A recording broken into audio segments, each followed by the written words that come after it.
Stop. Take a breath.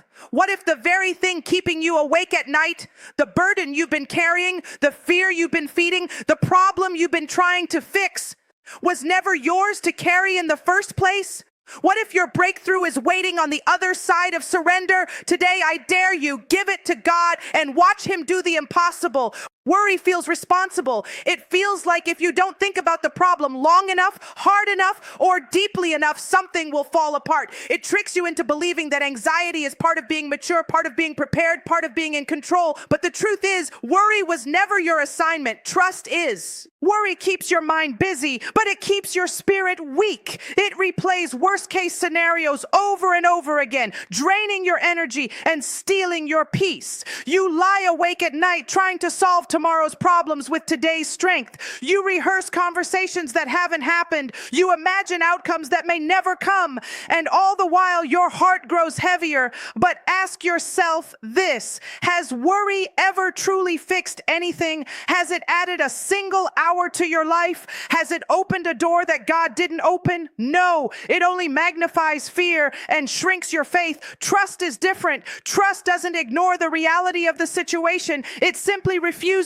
to give it more authority than God. Trust says, I see the problem, but I also see my provider. Trust says, this looks impossible, but I know the one who specializes in impossible. Trust shifts your focus from the size of the storm to the strength of the one who controls it. The reason worry feels so natural is because it keeps you in the center. It makes you the manager, the fixer, the strategist, but trust moves God back to the center, and that's where He belongs. When you choose trust, you are acknowledging that your perspective is limited, but His vision is eternal. You are admitting that your strength has limits, but His power does not. Trust requires humility. It requires you to say, God, I don't have all the answers, and that can be uncomfortable. We like certainty. We like timelines. We like control, but faith doesn't grow in control. It grows in surrender. There will always be something to worry about: finances, health, relationships, the future. If you wait for a worry-free life to experience peace, you will wait forever. Peace doesn't come from the absence of problems. It comes from the presence of trust. It comes from knowing that even when you can't trace what God is doing,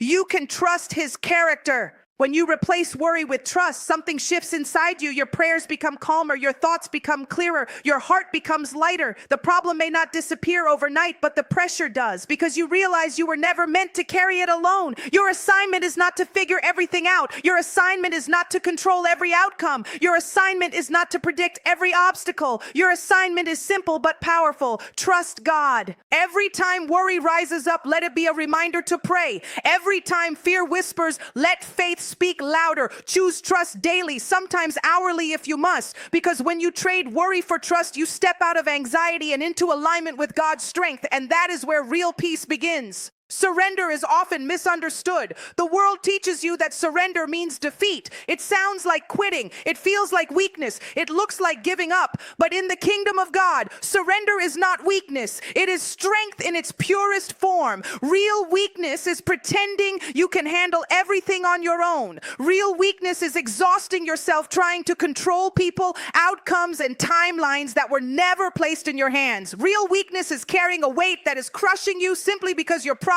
won't let you put it down. Surrender is courage. It takes courage to say, God, I don't have this. It takes courage to admit you're tired. It takes courage to release control when everything inside you wants to hold on tighter. When you surrender, you are not running away from the battle. You are handing it over to the one who has never lost a battle. Think about that. You're not surrendering to fear. You're not surrendering to failure. You're surrendering to God, and that changes everything. Strength is not measured by how much pressure you can endure. Strength is measured by how quickly you run to the source of power. When you say, God, I can't do this without you, that is not a confession of defeat. That is a declaration of dependence. And dependence on God is the highest form of spiritual maturity. The problem is we equate control with security. We think if we just plan harder, push harder, fix more, and force things into place, we'll feel safe. But control is fragile. It cracks the moment something unexpected happens. Surrender, however, creates stability.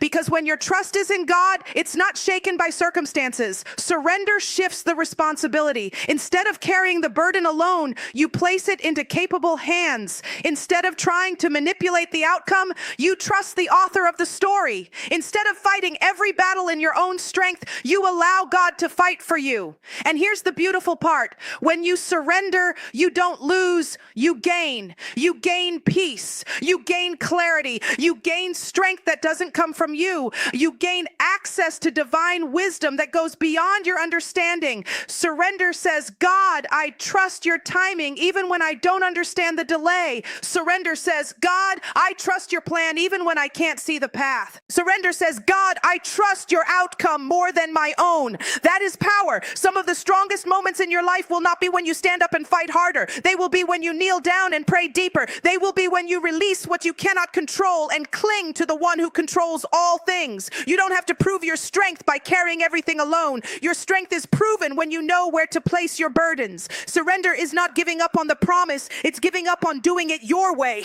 And the moment you truly surrender, you'll discover something incredible.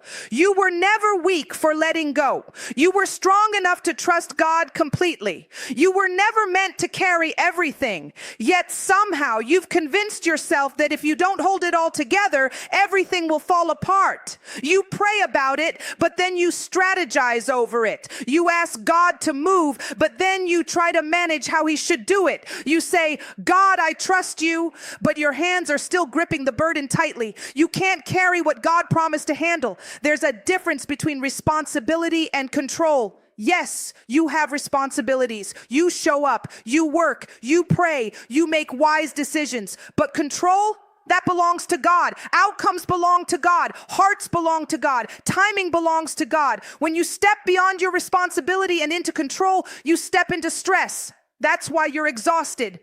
You're trying to fix people you didn't create. You're trying to force doors that God hasn't opened. You're trying to solve tomorrow's problems with today's understanding. And the weight of it is draining you emotionally, mentally, spiritually. But here's the truth. If you've truly given it to God, you don't need to keep carrying it. Imagine handing someone a heavy box but refusing to let go. That's what we do in prayer sometimes. We say, God, take this, but we never release our grip. We keep replaying the issue. We keep obsessing over the details. We keep trying to predict every possible outcome, and then we wonder why we don't feel peace. Peace comes when your hands open. God doesn't need your help to be God. He doesn't need your anxiety to move faster. He doesn't need your stress to solve the problem. What he desires is your trust, because trust creates room for him to work without your interference. When you hold on to control, you block the very peace you're praying for.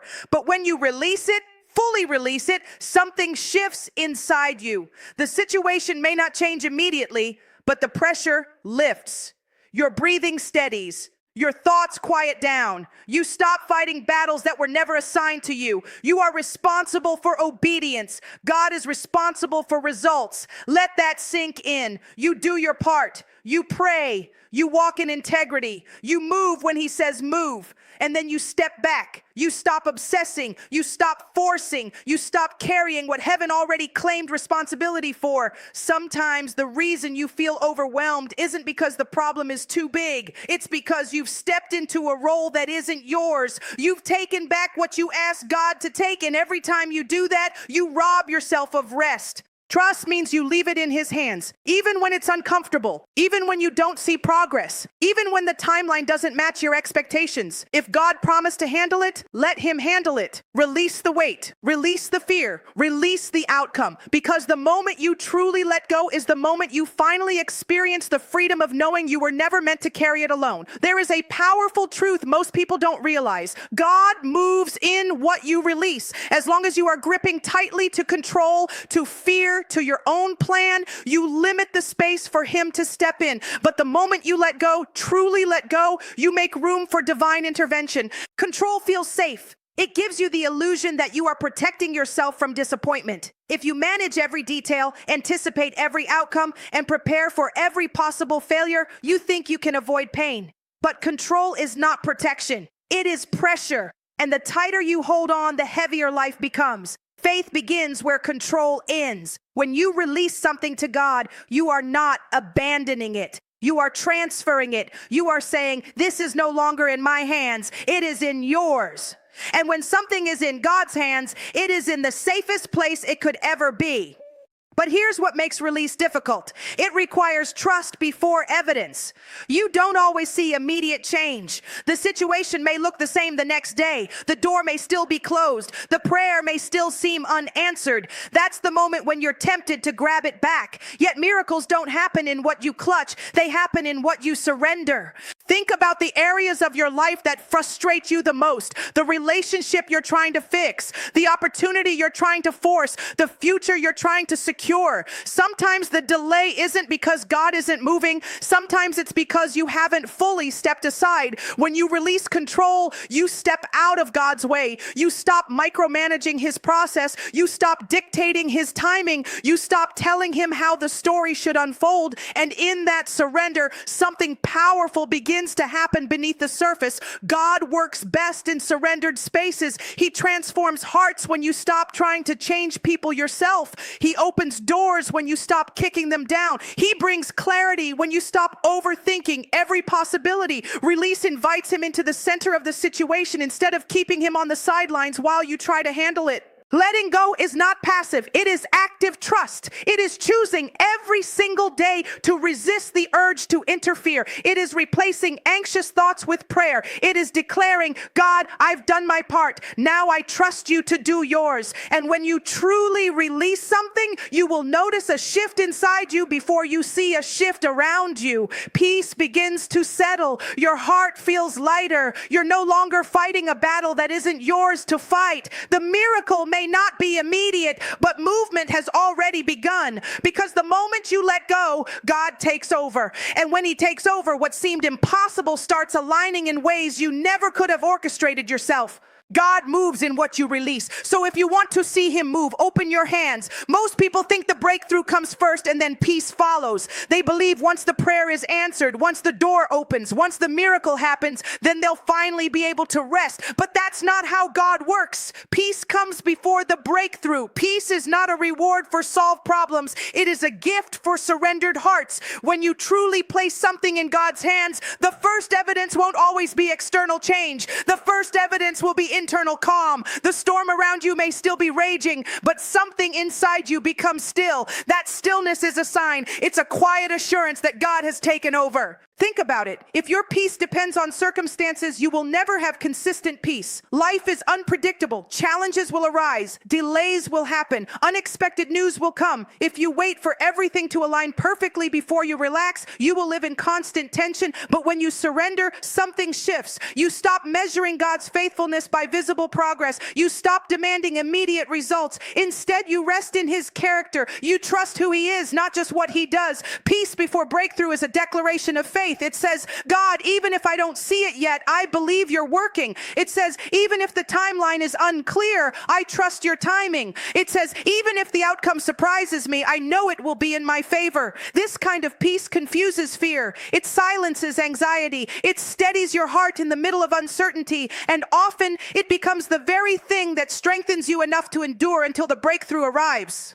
You'll know you've truly surrendered when you can smile before the solution appears, when you can sleep through the night while the prayer is still pending, when you can praise God in the hallway before the door opens. That's not denial. That's deep trust. Sometimes God gives you peace not because the battle is over, but because he wants you to fight it differently, not with panic, but with confidence, not with desperation, but with assurance, not with fear, but with faith. Peace is the foundation for the miracle, because when you are at peace, you stop making rushed decisions. You stop forcing outcomes. You stop reacting emotionally. You become steady. And in that steadiness, you can hear God more clearly. You can see opportunities you would have missed in panic. You can walk forward with wisdom instead of worry. Breakthrough is powerful, but peace is proof that you already trust the one who brings it. Don't wait for the situation to change to experience calm. Choose surrender now. Choose trust now. Allow God to settle your spirit now. And when peace fills your heart before the breakthrough arrives, you'll know something beautiful is happening behind the scenes, because God often prepares your spirit with peace before he reveals his power through the miracle.